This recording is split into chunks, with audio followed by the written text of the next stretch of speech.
Okay, major event. Major event incoming. One of the broadcasts I should probably suspend for 24 hours to review.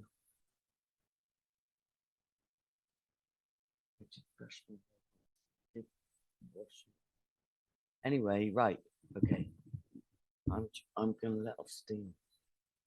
So Sabine Curio McNeil, Slavic German activist, long-time companion of Belinda Mackenzie, alleged MI5,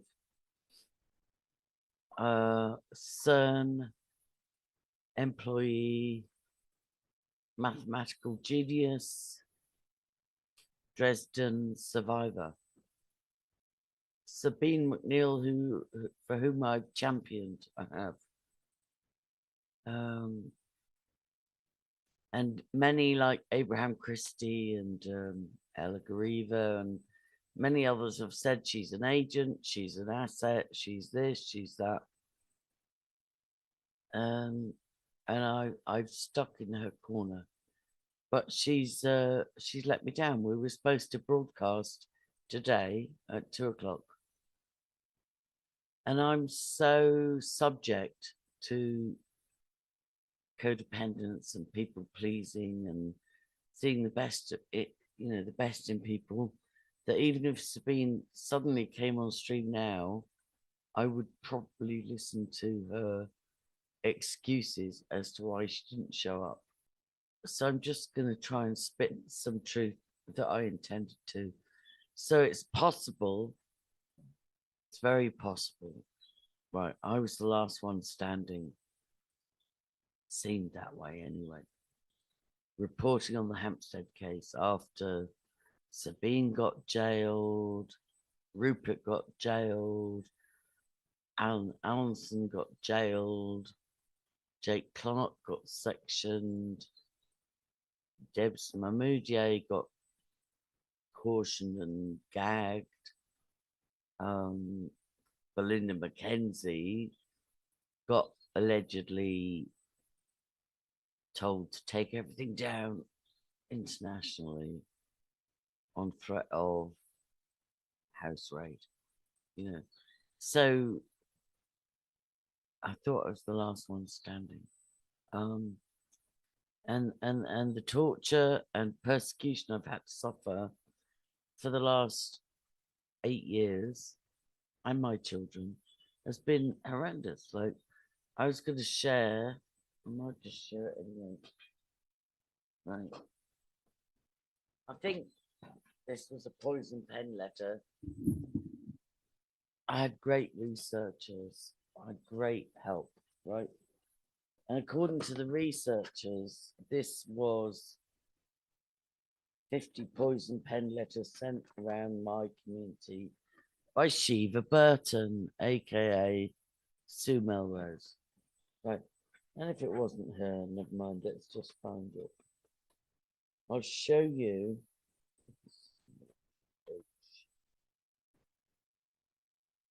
Yeah, I've got it here.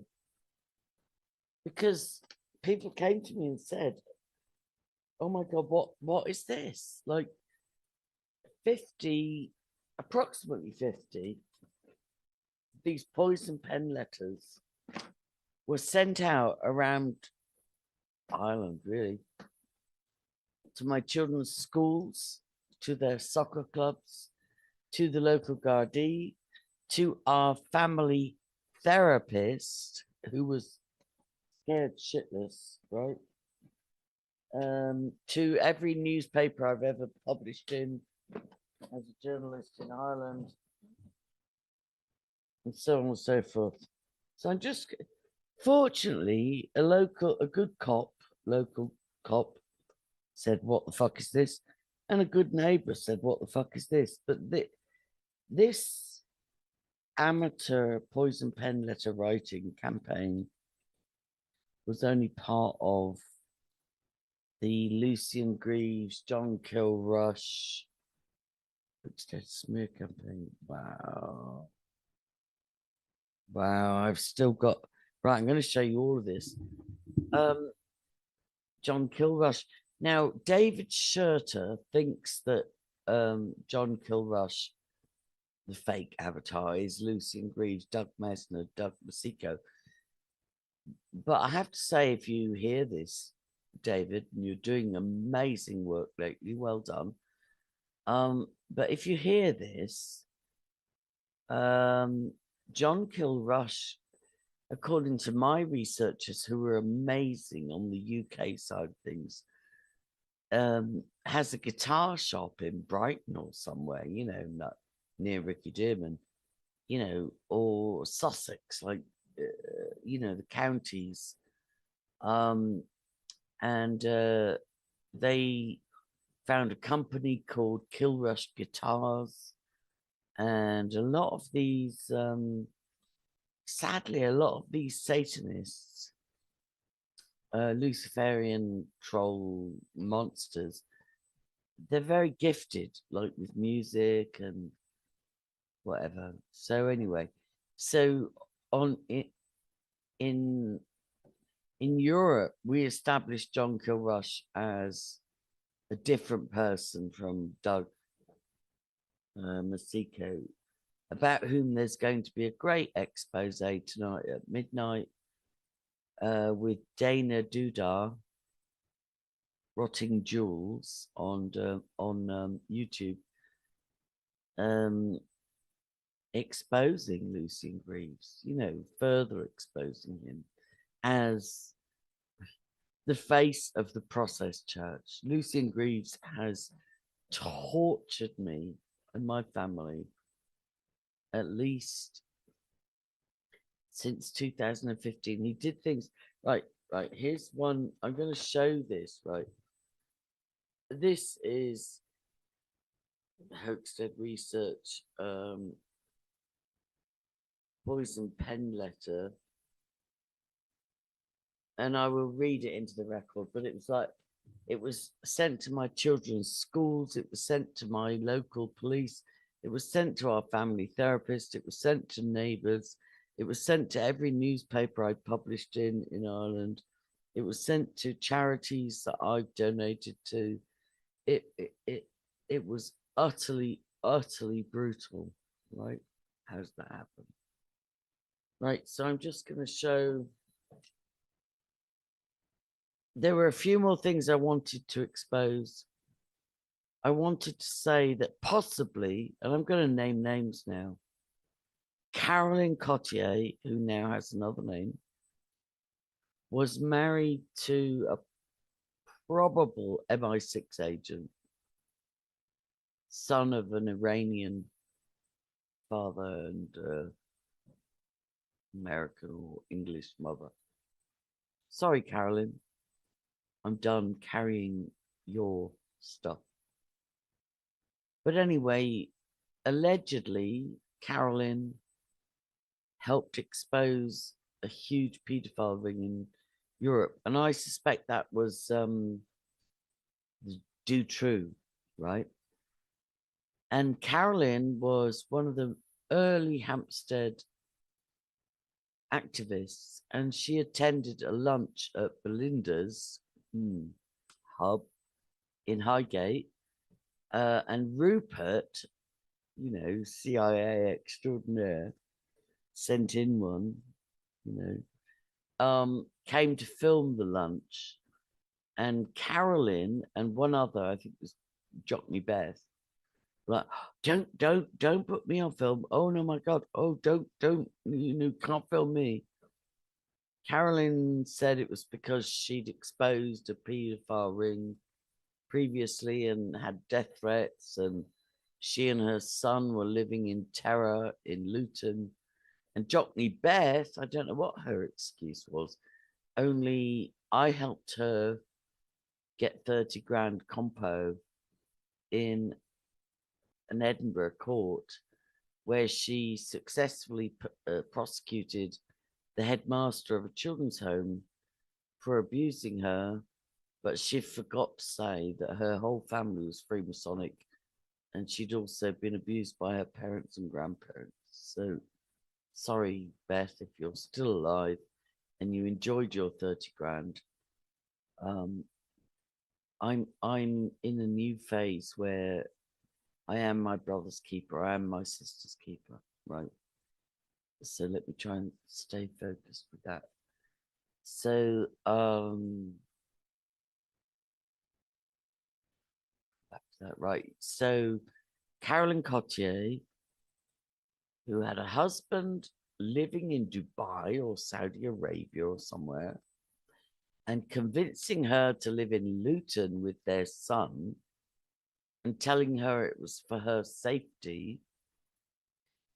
When she got involved with the Hampstead children's case and started advocating and attending lunches at Belinda's and so on, he told her that he had paid £3,000 to have Ella and Abraham's phones hacked. And he told her they were so heavily implicated that she needed to back off big time. I won't repeat again the details he told her, but at that time, Carolyn believed in her husband, who to me was complete con. Like he had her and her son living in Luton near her parents, convincing her that he had to live in Saudi Arabia or Dubai or wherever. And even when he gave his son an iPad and it showed up a porn site, and when Carolyn said, "What the fuck is this?" He's like, "Oh, we've been hacked. We've been hacked." And Carolyn experienced some serious hacking, which I think is MI6, IDF, like, yeah, it's CIA, serious hacking. And she showed me in real time where her computer would be taken over, just like Charlotte Ward's phone would be taken over in Suriname. Just like that. I haven't fully disclosed the horrors of what Ricky Dearman, Karen Irving, Lucian Greaves, etc., have done in my life. But I'll give you one example is when my sister was murdered, they made a profile using her face and then started sending me videos and messages saying, "I'm so ashamed of you. You're such a liar." They targeted my children because they identified that, like Scientologists or processed church people or Talk New York and Talk Sydney, they're trained to identify your weak spots. So they identified mine was my children, and then they started targeting my children to the extent that I have temporarily lost one of them and generationally lost access to my grandchildren. And this would be because of the likes of Prue Halliwell, who came in with me as a supposed Hampstead research defector and did about, maybe 10 shows with me, and we had such fun, and then utterly flipped on me and said things like, "You beat me up in London in 1984, or you're making millions," and threatened things like, "If your children ever let your grandchildren see you, I will get them taken off. I will get them confiscated." And these kind of trolls, they don't make empty threats. They can actually, Prue Halliwell, Heather Brown boasted that she got Tracy Morris's grandchildren confiscated by social services at the grave of their mother. At the grave. And although I think Tracy Morris is hugely compromised and an unfit mother, I have to say it. I have to say it. She introduced me to Joe Van Tonder. Sabine, you and I were supposed to discuss Joe Van Tonder, propagated by Tracy Morris as an amazing lay litigant, Mackenzie friend, ex-South African white policeman. And I went to stay with him for 2 weeks, 2 days. Him, his wife, and his 2 sons. And when I reported that evidence, and he agreed to let me record, where he said he had been conned by Scotland Yard, and that when he questioned them, they wouldn't answer him. They had basically secured a parental alienation argument out of him for Ricky Dearman on the Hampstead case. And when he said, okay, there's a couple of questions I've got, something's like not adding up, they just blanked him. Once they got his first academic report and published it, and they got 3 other people he recommended as parental alienation specialists from America and the UK,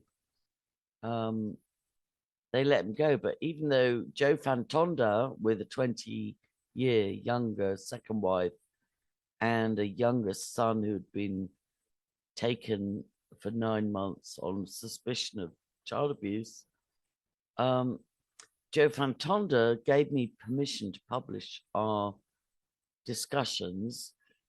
But when I published them, he rang me hysterical from Maynooth, County Dublin, saying, special brancher outside my house. I've just had a brick through my window, and take the videos down, please. And the same thing happened with Happy Brewer. Happy Brewer came to me through Sabine. He is a children's home survivor, made good.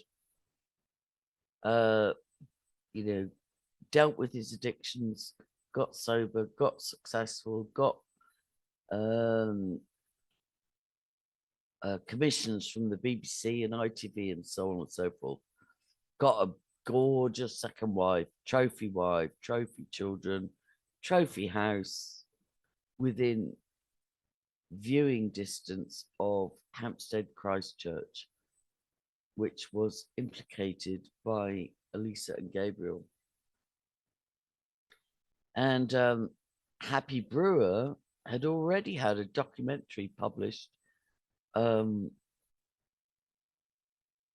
child abuse, and when he saw Sabine's releases about the Hampstead children's satanic ritual abuse case in 2014, he went down to the school and he filmed, according to him, I might still have the recording somewhere, he filmed connecting passages between Christchurch Primary School and Hampstead Christchurch Church beside the school, which I attended with Carolyn Cottier and Babs, you know, the one that faked her suicide.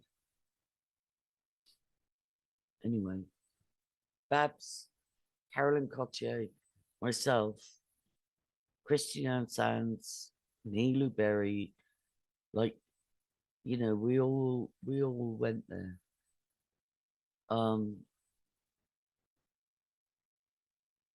Not to lose this, right. So, keep dissociating because it's so painful. So I can't remember what else. Right.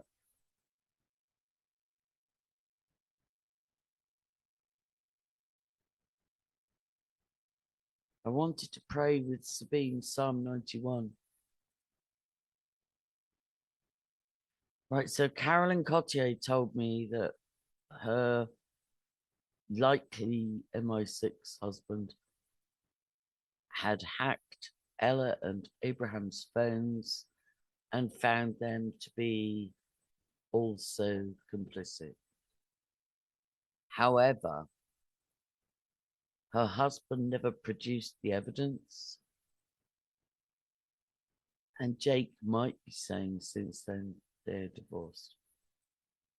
And I smelt a rat about him anyway, because he was working in Dubai or Saudi Arabia or somewhere and telling her she needed to stay in Luton with their son, with him visiting like maybe 3 times a year. Oh, you stay there for safety, and I'll be out here working in the Middle East and everything's fine. And then she found on the iPad he gave to their son a porn site, and she's like, what is this? And he's like, oh no, we've been hacked. Right. What a liar. What a liar. And Jake, please tell the truth. I hope Carolyn told the truth. Like, she was at the luncheon, the infamous luncheon that Rupert filmed and lost all his footage when his laptop got stolen in California. After he got released from prison, he went back home to California, and then he went on this idyllic dream, weed farming, marijuana farming. But then he discovered that women were going missing all over the place and rituals were taking place, connected to the weed farm he was working on. And he ended up fleeing for his life, and he lost his laptop, maybe conveniently, with all the evidence.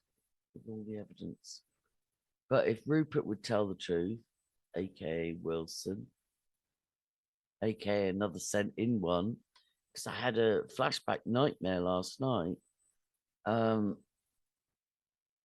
And I think this is witchcraft, right? I had a flashback nightmare of this. I prayed to God a couple of days ago. I said, please send me a husband to grow old with, like a companion, like just somebody I can safely love. It's probably, I'm 66. But anyway, I had this nightmare about a man coming in as a boyfriend, and he took me to a swimming pool, and then he just jumped me in there fully clothed. And then I discovered he was only about 40, and I'm thinking, like, I'm 66, I can't have a 40-year-old boyfriend. Fuck off. Like, what is going on? And why did you just push me in the swimming pool with all my clothes on? And he was like holding me and hugging me and saying, it's okay, I've got you, you're safe. And I will release, oh yes, I will, Diane Phillips and Rupert Wilson, acquaintance the 3rd or 4th, I will release a video with Diane Phillips, the ex-police surgeon and current hospital consultant in the NHS in the UK, who conned my disabled son and myself out of 5,000 in a crypto Ponzi scheme. Yeah, you did that, Diane.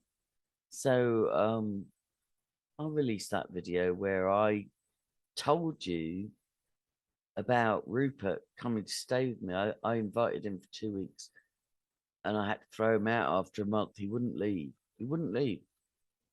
In Lanzarote. He was just like, I just want to stay here. Can we please not go and deal with Hampstead? Can we please not go to London? Can we just stay here where, I go running up the volcanoes every day and you pay for everything? Anyway, I'm spilling my guts, but I think I've missed something. I've spoken about Carolyn Cottier. I've spoken about Diane Phillips. I've spoken about Rupert Quaintance. There's someone else. But I can't remember it for right now because I've confessed my own sins that I might have been conned by Carolyn Cottier's. Here's what I suspect, right? I think Carolyn Cottier was conned by her MI6 husband to the extent she believed him when he said, "Oh, the porn on the iPad, that's not me, we've been hacked," right? So I think she was conned, right? I was also conned by Brian Hurl, saying he had video evidence of ritual abuse in the Hampstead case, and he was coming to deliver it to me personally. And 3 months he ran us around, me and my assistants. My assistant drove to Romford to meet him, and we jumped through all sorts of hoops. And I think, and that's the thing I didn't realize, that one of the tactics of Lucian Greaves and Michael Aquino, now deceased allegedly, and Karen Irving and the Satanists, one of their tactics is to send in disinfo agents like Heather Brown, aka Prue Halliwell, who I still to this day, it's crazy town, and this is why I keep trying to retire, because now with AI and fake, what they call it, fake, anyway, there's a word for it, but you could people can take, they've done this to me for years anyway, where they cut and splice and take clips and manipulate them, but you can put people's faces on other bodies, you can make them say shit they didn't say, be places they weren't, and possibly the best advice I ever got from Quinn Michaels was, if you truly are a Christian, Angie, get the fuck off the internet. Because every update and change to the internet, according to Quinn and others, I believe, is done with a blood sacrifice, a ritual. And Talk New York and Sydney, which I should expose as Process Church, Scientology, cult of personality, just a con church, sadly. But what was that point I was going to make?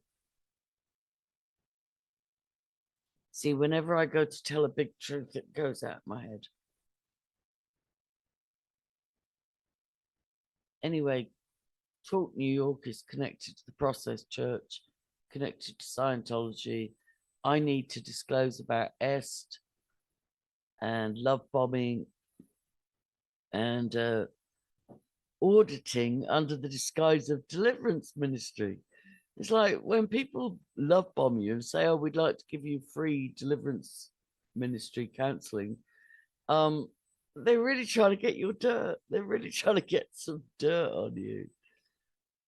And I have proof of Talk New York. I was counted as leadership at one point, and one of the deliverance ministers, who had a church member pour her heart out, sent a report and included me in the email with her deepest, darkest secrets flagged. in this report to leadership. It's Process Church, it's Scientology, it's Tavistock, it's Esalen Institute. Please tune in to the Imagination podcast, although I found all sorts of red flags with that too. Freemasonic, Landmark Institute connected, secrecy covered, mass marketing. But this is how they break down societies. They show you can't trust anyone. But meanwhile, we've got some truth out. Please share this. Please support. Please subscribe. Blah, blah. Like. Anyway, thank you. And thank you, Ian Gosling, for the donation.